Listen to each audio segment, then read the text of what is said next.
Okay, I'm recording, I'm good. Okay.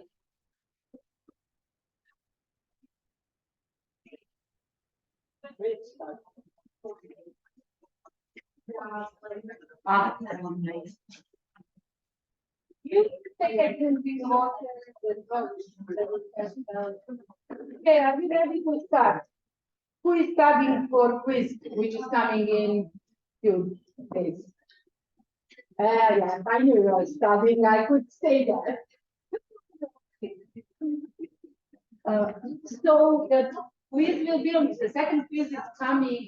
I am making reviews, but please give me a few credits. That was not in my plans. So with all emails that I'm trying to answer, and everything is but I am working on that and you will get it. There will be unit 3 and 4 of this. So you'll be fine. So whatever we cover, so today we will cover lecture 12, and then on Tuesday we have lecture 13, which will be, so lecture 13 will be the last one that will go on 2. We have one special lecture, which is about hydrogen metabolism, which I'm thinking about transferring only to midterm. So I don't really want to form any questions from that, because same good lecture, so I didn't want to ask you. I don't want to ask you stupid multiplication. So, did you have a question? Yeah, so it's lecture 6 to 13 on this 2. 7, lecture 7.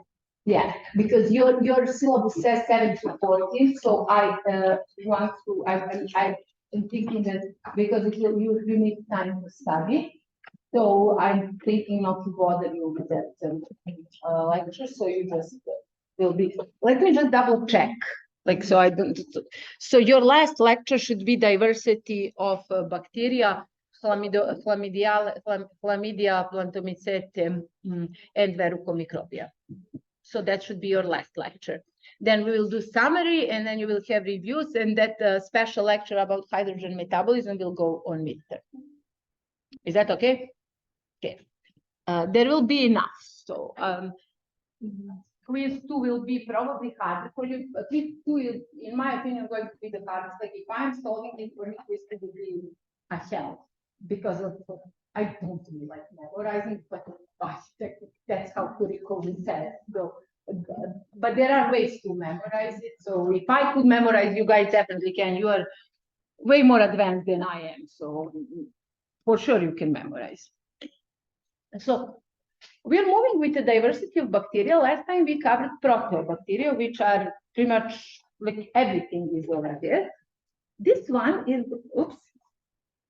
this one will be slightly easier, because when we, so today we will cover film 2 and 3. In film 2, I call these guys fat. Firmicutes, Actinobacteria, Tenericutes. Like film 2 is fat, that's how I call them. And third one is Bacteroides. They're easy. So I don't really use a lot of systematics, and to me, my favorite one will come next class, because of Chlamydia, plantomycetes, and Verrucomicrobia. Although I like all of them, they're all okay. So anyway, Firmicutes or film 2, fats. That's how we will memorize them. So that's how I'm covering them. Firmicutes, and then Actinobacteria and Tenericutes. So among Firmicutes, you probably heard many times about, you just didn't know that they are Firmicutes. They can be lactic acid bacteria that we will call LAB. They are very famous, and you have, among Firmicutes, you have those that are non-sporulating and sporulating. And we will cover for each of them specific organisms, and I will give you some interesting story about that. So definition, so we will first start with lactic acid bacteria, and definition of lactic acid bacteria is that labs are gram-positive organisms that are known as the mainstay for the industrial scale production of lactic acid, or LA. So lactic acid is something that you probably all heard about. It's present in all dairy products. It's usually produced in glycolysis under anaerobic conditions, and it's a famous, so these bacteria are famous by producing, so fermenting glucose and producing lactic acid. So that's why we call them LAG. Those bacteria are non-sporulating. Again, it doesn't really matter whether they are sporulating or not. I'm just giving that here to give you the difference, because among Firmicutes, you have a special group that is forming spores, and that's why you call them sporulating. So the reason why I have here non-sporulating is just to show you how different they are, even though phylogenetically they belong to the same phylum. They are fermenters, which means they are mainly anaerobic. That means they don't involve oxygen. And the main product of fermentation, of course, is lactic acid, which is the reason why we call them lactic acid bacteria. That means if they are fermenters, that means that they don't respire. They don't have electron transport chain. They don't produce ATP through respiration, which is oxidative phosphorylation. They do fermentation. They do that substrate level phosphorylation. That's how they make ATP. Carbon source for them is mostly sugar. So they ferment sugar and make lactic acid. That's their big characteristic. That's why we call them lactic acid bacteria. We will, again, you saw all of this, so that's why I'm running it a little faster. They can be homo and heterofermentative, depending on what they produce. If they produce only lactic acid, they are homofermentative. If they produce ethanol, carbon dioxide, and lactic acid, they are called heterofermentative. Now, two most important genera that I will cover today are Lactobacillus and Streptococcus. Again, make sure you are not mistaken, because you will see later Streptomyces, so that's very easy to be mistaken. I'm the one who always mistakes them. So just make sure that when you get a question, you read, am I asking Streptococcus or Streptomyces? There is a very big difference among them. So Lactobacillus is homofermentative that tolerates very low pH. And the reason why is, so it's actually growing while it's fermenting, which means that even though when it ferments, so when cell is doing fermentation, it secretes some organic acids into the surrounding media, and those organic acids are lowering pH. So everything becomes very acidic.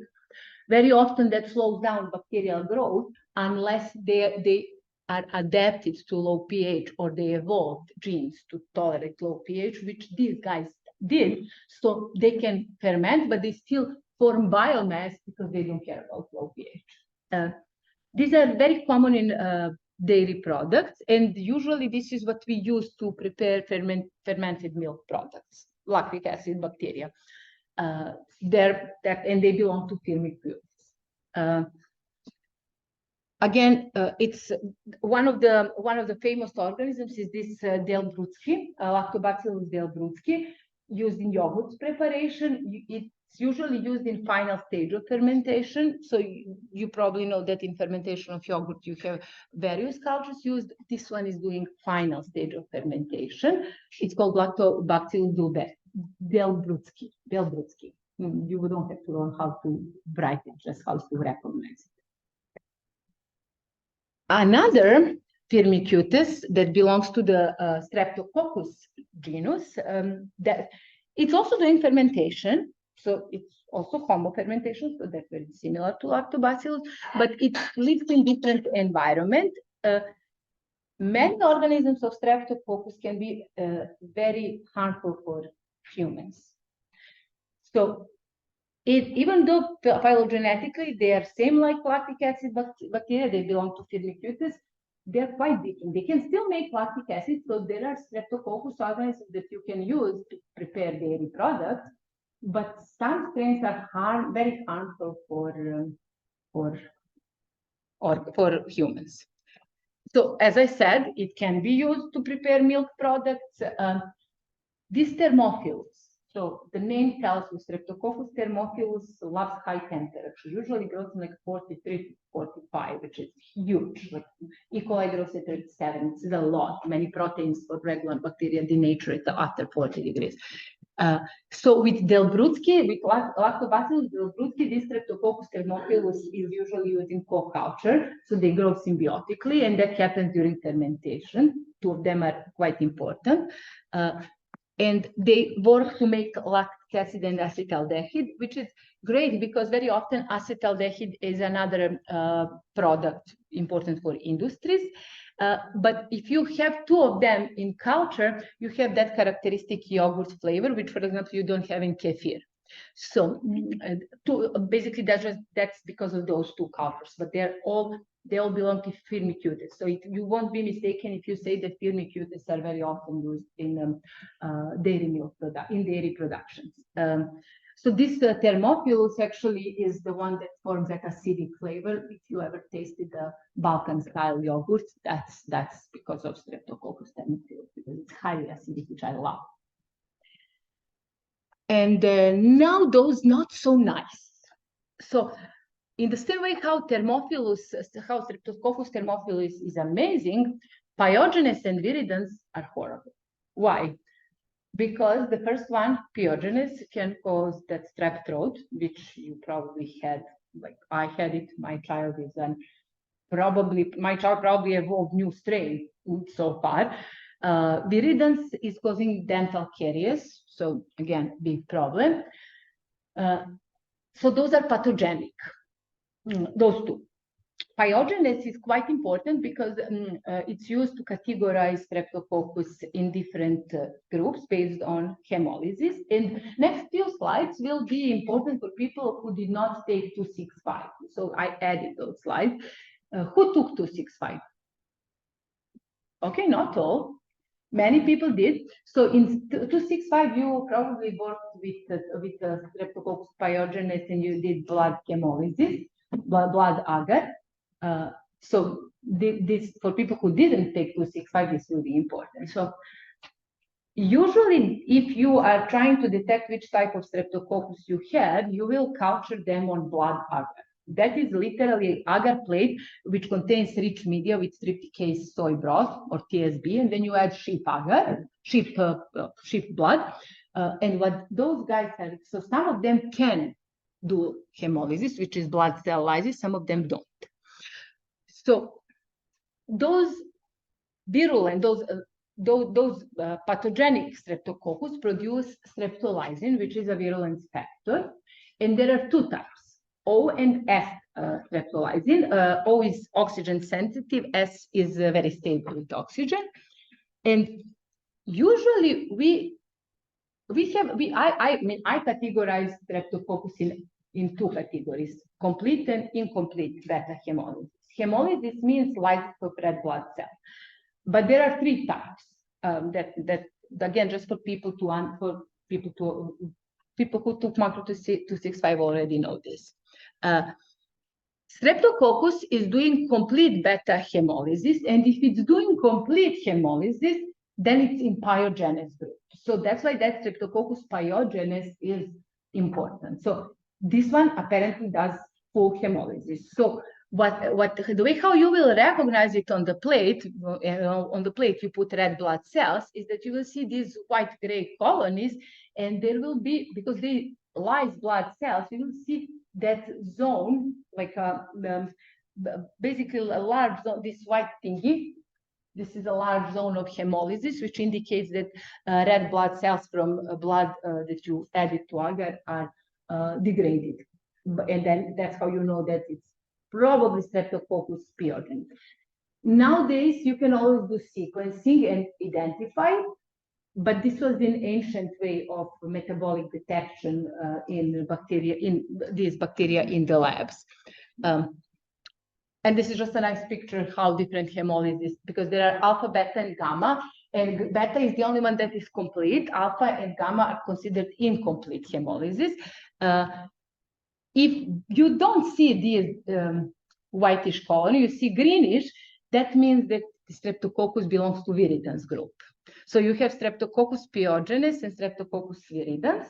So the one that does hemolysis is pyogenes, the one that doesn't is viridans group. And gamma hemolysis means no hemolysis. Again, the next two slides, I'm not going to ask, it's more for your like additional information. If you are lacking microbiology experience, I noticed that there are people from paleontology that probably don't know these things, and I thought it's interesting to know. So again, just for information, I'm not going to ask these things. This is from Micro 265. So those organisms, Streptococcus, they secrete those hemolysis or streptolysis. Streptococcus is streptolysis. So it's not only Streptococcus that does hemolysis, and that hemolysis is causing that change of the color on the plate. Some fungi also do that. If it's alpha hemolysis, that's one of the things that you, if it's alpha hemolysis, I don't know why it's not moving. Yeah, I know why it's not moving. If it's alpha hemolysis, then you will see those green colonies, and this is just a mechanism. Again, won't ask. I'm just telling to the people who don't have microbiology experience. The mechanism of this hemolysis is that bacteria makes hydrogen peroxide, and the hydrogen peroxide converts hemoglobin from blood to methemoglobin, and that's why you see green colony. Methemoglobin is green, but membrane of the blood cell is stable, so they don't break it. And Streptococcus pneumoniae does that. Again, just the example. I'm not going to ask this on. If I change my mind, I will tell you. Beta hemolysis is so beta hemolysis, you have to know who is doing it, because pyogenes and viridans are kind of different. But the point is that beta hemolysis is complete hemolysis is caused by exotoxins hemolysis, and they interact with the cholesterol in the cell membrane in red blood cells and form pores, so that way it breaks cell. And gamma hemolysis means there is no hemolysis. Organisms that do gamma hemolysis are basically enteric proteobacteria, gamma proteobacteria, Neisseria, and Enterococcus.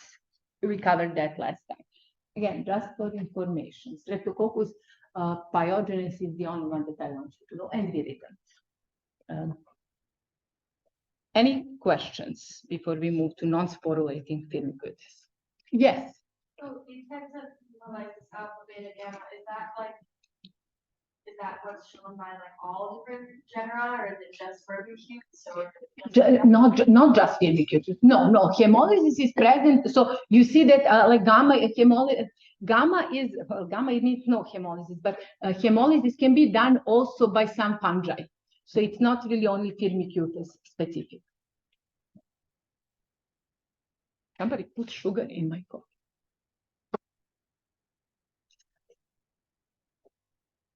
Okay, they're not getting it. That's for sure. Anyway, more questions? Please yell if I don't see hand. Okay, so this is all from lactic acid bacteria. So you have Delbrutzki in Lactobacillus, and you have Streptococcus pyogenes, and you have Streptococcus viridans, and probably Thermophilus because it works with Lactobacillus delbrutzki. Now, non-sporulating firmicutes. So again, lactic acid bacteria are also non-sporulating. So you cannot really make a clear difference. They're both firmicutes, but they're quite different genera. So these two, Listeria and Staphylococcus, do not belong to lactic acid bacteria, but they are firmicutes. And you can definitely say, who heard about Listeria? That's very common. Listeriosis is very common, and I have a few interesting points about Listeria. Staphylococcus. Like again, I have a child in daycare. Streptos, Staphylos, whatever you want, new strain you can isolate. Just name it. So those are, you will think that these are mostly pathogenic, not all of them. So we will cover first Listeria, which is quite interesting organism. And I used to work in the labs that worked with Listeria as a model organism. So just my boss had two labs, one where I worked, which was genetic engineering, and Listeria, which was level 2, which means you cannot really come into that lab whenever you want because it's quite dangerous. And one of my co-workers actually got pregnant during PhD, and I did her experiments, which was when I actually came to that lab first time. I was freaked out. Like when you're pregnant, you cannot work with listeria because it's very dangerous for immunocompromised individuals. So that was quite dangerous. Like, I always thought, like, oh God, I will infect myself. I might never have children, but actually it's not so bad. So the famous organism is this Listeria monocytogenes, commonly known as LM. And I have a funny story about Listeria because it's and there is a paper that I have a paper here listed. Listeria is actually a very promising tool, that monocytogenes, as a vector for cancer immunotherapy, and there is very good reason why. So those cancer vaccines that are still I think there are around 30 clinical trials that I've heard about. So cancer vaccines are composed of antigens that are found in tumor cells. Those are TAA genes, and they are paired with some adjuvances, which are originating from bacteria, and they are literally designed to increase immune response, so you can defend against cancer cells. And how they made that. So what you have to, so basically the one that you add to the Listeria monocytogenes that you add to the tumor antigen has to be attenuated. What that means is that you have to delete all highly virulent genes, but you cannot delete everything because you must be sure that like it can invade tumor cells. So you have to literally weaken Listeria. And then you fuse it with antigens, and they are in trials. And when I was finishing my third master, we were talking about using these Listerias to target tumor cells.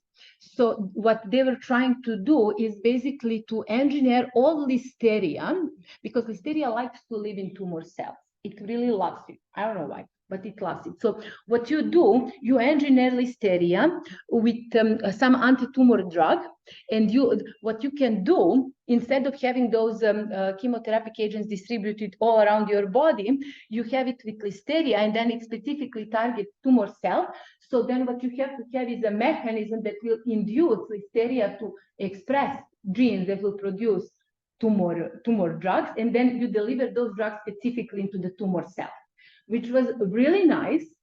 The problem was control, because like you have to engineer Listeria that is inactive when you inject in organism. And okay, nice, it goes to tumor cell, but now how will you trigger expression in human cell?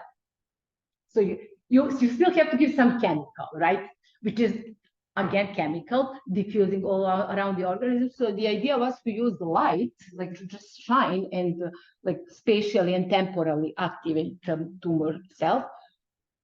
That's where I moved here. I don't know what they did after that. It was interesting study. Probably didn't go too far because we did hear about that. But it's an interesting topic that is interesting also for research. If there are people from 315, you can think about your dragon assignment. Anyway, different organisms from Listeria. So you have only Listeria monocytogenes to memorize here. Staphylococcus epidermidis, we all have it, so it's pretty non-pathogenic, and aureus. That one is not nice. That one is horrible. Epidermidis lives in our skin, so our commensal. Aureus is usually associated with meningitis, arthritis, osteomyelitis, everything what you don't want to have and you usually have when you are over 30 like me. I don't know, do I have this one, but who knows, maybe. I guess that could die or something.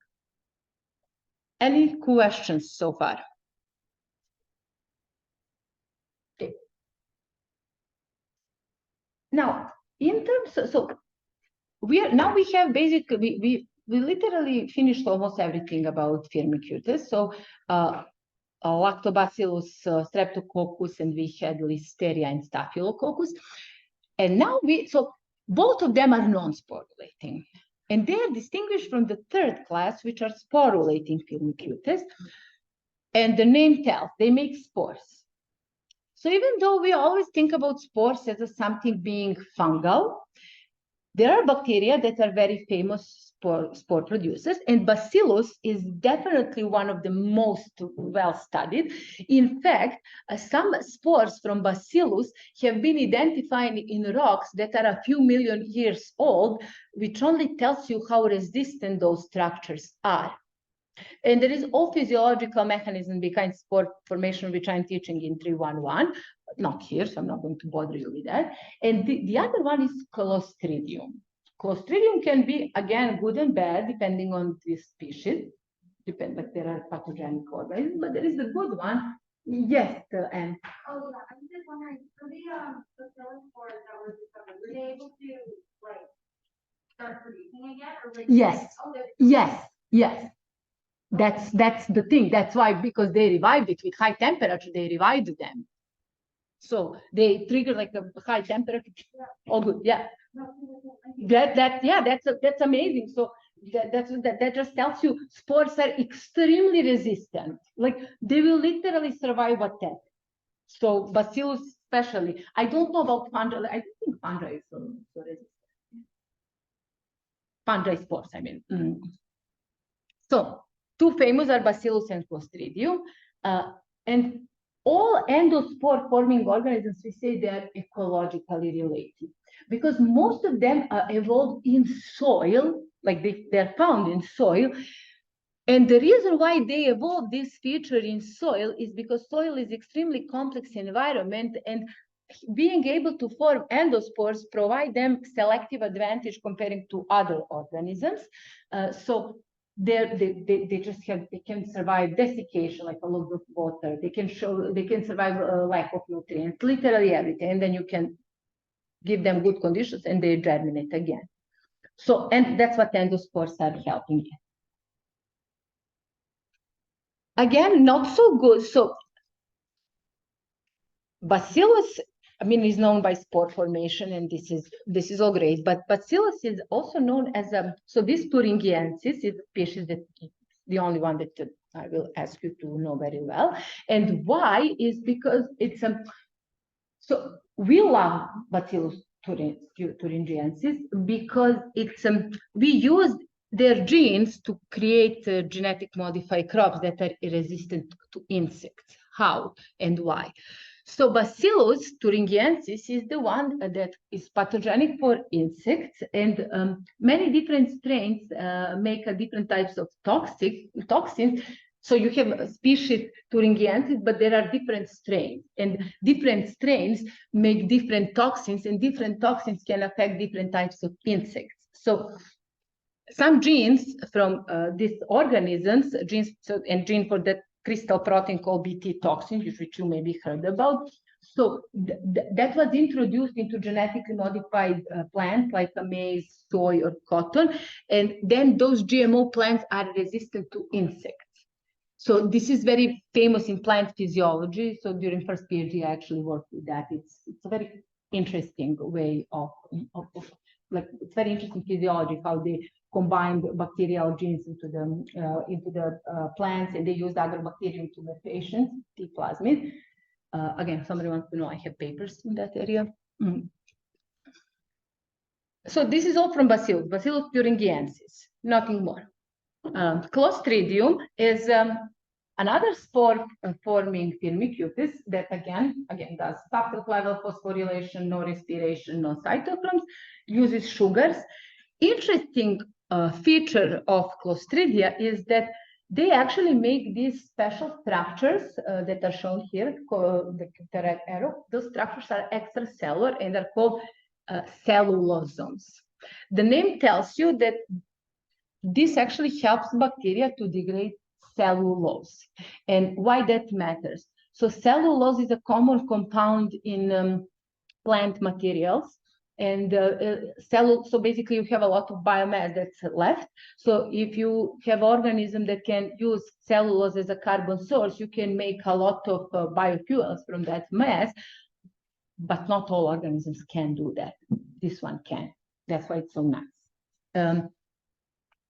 So this is just a picture of cellulosomes. So what cellulosomes are multi-enzyme structures on the outer surface of cell wall. So they have cellulases inside. So cellulosome basically binds insoluble cellulose and breaks it. So it has enzyme cellulase and breaks it down to the polymers of glucose. And now bacteria can process it. And this is just a picture showing you how that looks like.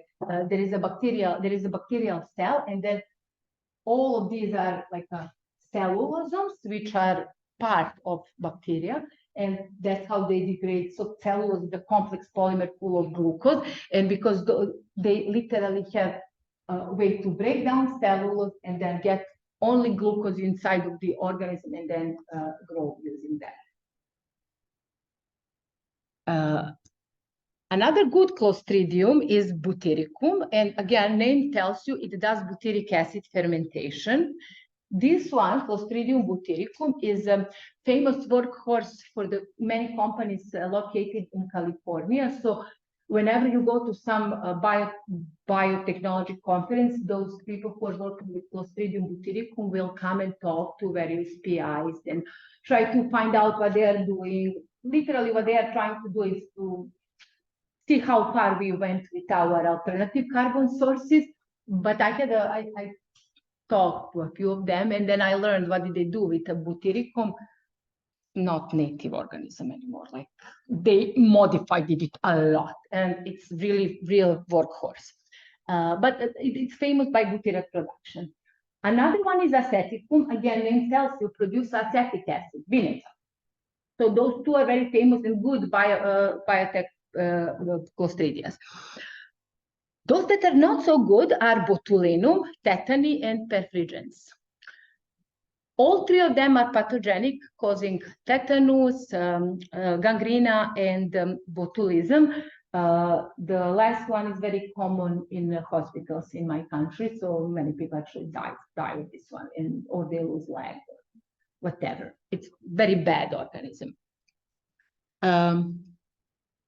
Any questions about Firmicutes before we move to actinobacteria? Is it hard? I don't think so. I think it's kind of memorable.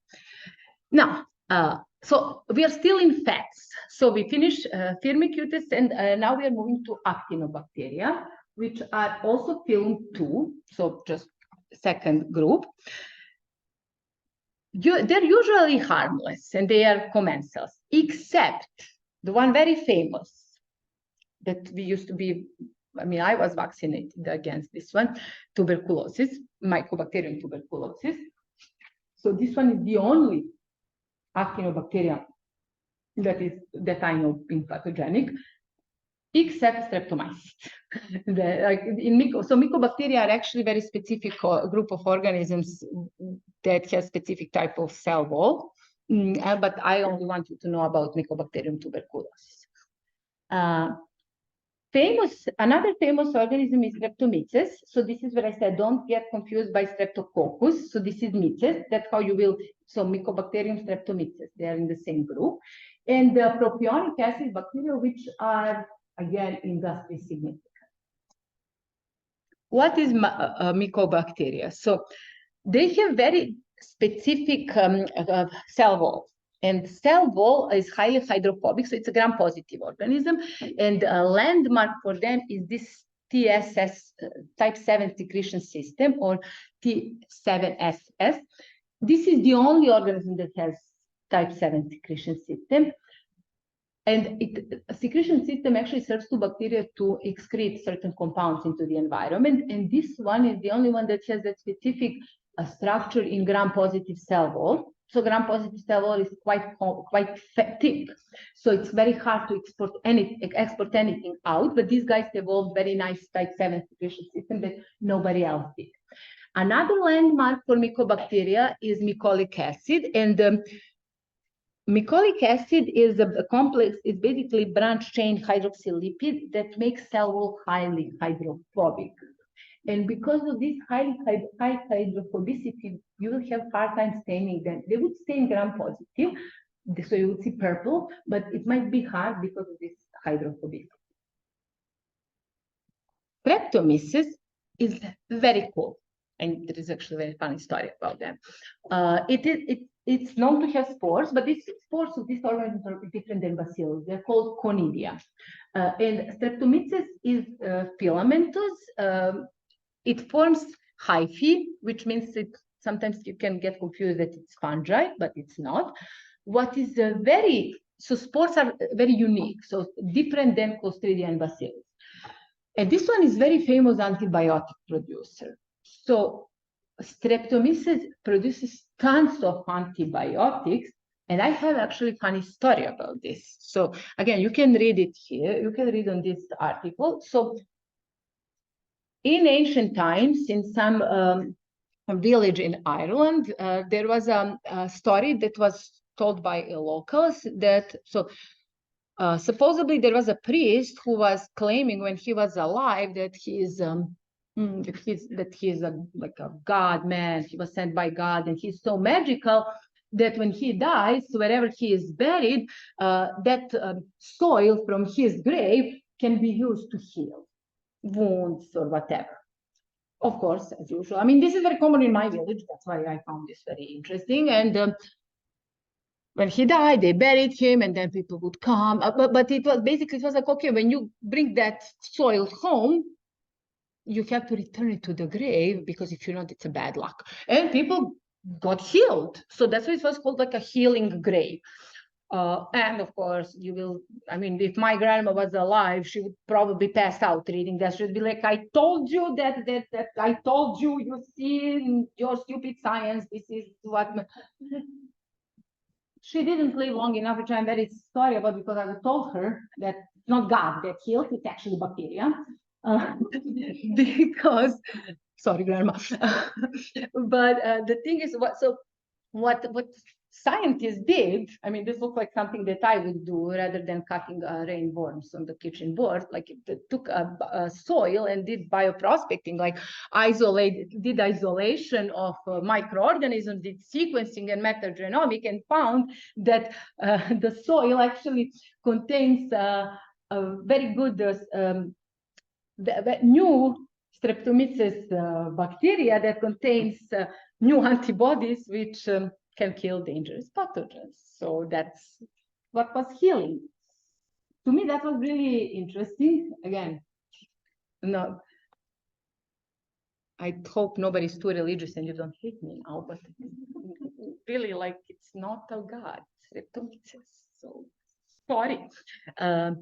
Propionic acid bacteria, or PAB, is another another actinobacteria that basically is participating in Swiss cheese formation along with Firmicutes. It makes propionic acid. So Streptococcus and Lactobacillus will make lactic acid, and then this PAB bacteria, that's how you will memorize propionic acid, PAB bacteria, is using lactic acid to make propionic acid, and that's what gives that characteristic cheese flavor to the Swiss cheese. Along with those holes originate from carbon dioxide, which is a product in fermentation. Questions? Okay. So we are still now in fats. So the last but not least is Tenericutes. They have their specific landmarks, and the landmark for them is the lacking of cell wall. So you will see next class we will cover mycoplasmas, which also don't have cell wall, but they have some other specificities. Tenericutes are one of the smallest organisms, and they often get confused with mycoplasmas, which is human pathogens, but they're not the same. They phylogenetically they're different. They belong to different phyla. So if you do 16S rRNA, they wouldn't match. And they are not they don't stain gram-positive because they don't have cells. So there are two they're often called mycoplasma because sorry, my mistake. So what I wanted to say is that mycoplasmas are very often mixed up with my bad. I have to correct myself. So mycoplasmas, which are tenericutus, are often confused with chlamydia that we will cover next class. But they're different types of organisms. And if you ever did for ladies, if you ever went to check your reproductive health, then usually you will see culture of mycoplasma, ureaplasma, and chlamydia. And some people will tell you they're the same. They're not. Mycoplasmas and chlamydia are different. So chlamydia belong to different phyla. Mycoplasma and spiroplasma are tenericutus. Sorry about that. So mycoplasmas are known to have very highly, so they don't have cell wall, which means their cell membrane must be very stable because cell wall provides additional protection. And when they don't have it, they evolved different modifications of membrane. One of them is sterol. So they have different sterols that stabilize membrane. So that's not cholesterol that we have. They have different types of sterol. And they're very, when you look them under microscope, they look very much like a protoplast. What protoplast is, you probably heard this in botany. Protoplast is the structure that remains once when you remove cell walls. Usually in plants, but also works for microbes. So it reminds of protoplast. Technically, this is protoplast, but it does not have cell wall by default. So it will never have cell.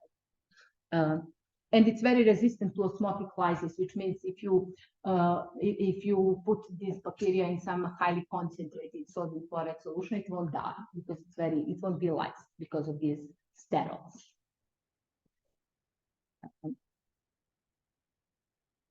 Some of their properties, other than sterols, are lipoglycans, which are in membrane, and they also have some. So membrane has, because there is no cell wall, they develop different type of cell membrane. So those lipoglycans are like combinations between sugars and lipids. So, but we call them, they're literally polysaccharides. So they are part of the cell membrane. And the role is stabilization and facilitate attachment of mycoplasm to animal surface because they are very often parasites. So lipoglycans and sterols are their landmark. Make sense? Okay. If I'm going too fast, I feel like I'm going too fast. Okay, you can ask. Okay. The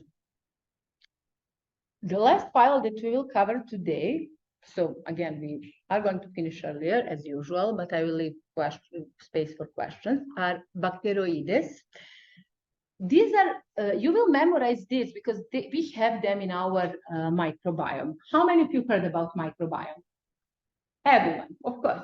Microbiome is the big boom still in microbiology because we learned that depending on what we eat, where we come from, we have different microbes in our organism, and that means we tolerate different disease, different weather changes differently.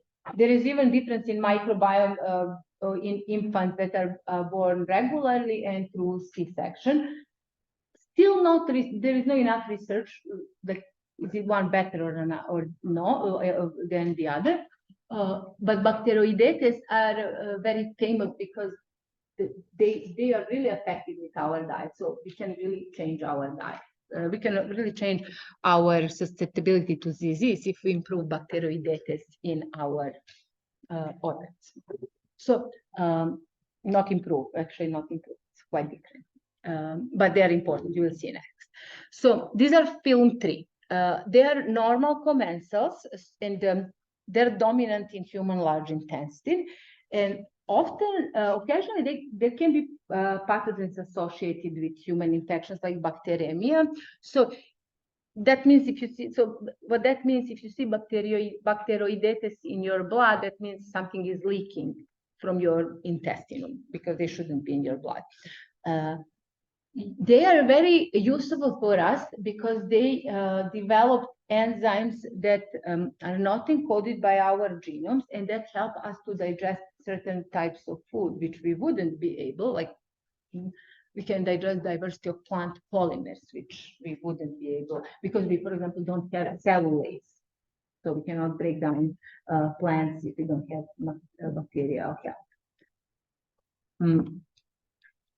One of characteristics of bacteroidetes are these sphingolipids. This is important because these lipids are quite unique in bacterial organisms.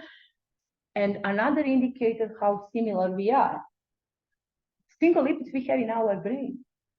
So, and bacteroidetes have them. So, how did they develop? It was horizontal gene transfer? We don't know. Probably is.